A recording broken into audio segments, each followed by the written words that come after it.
ఇప్పుడు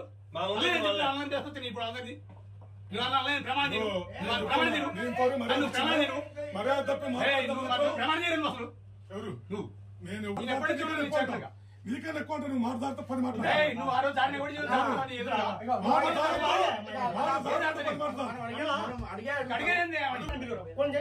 మీ ఆఫీస్ లో పనిచేసేటోళ్ళని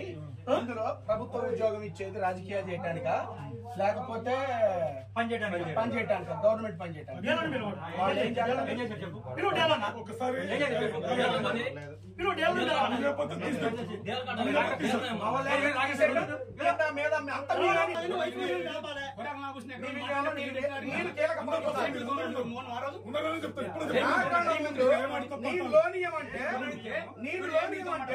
రామకృష్ణ గాని సన్మతరావు గాని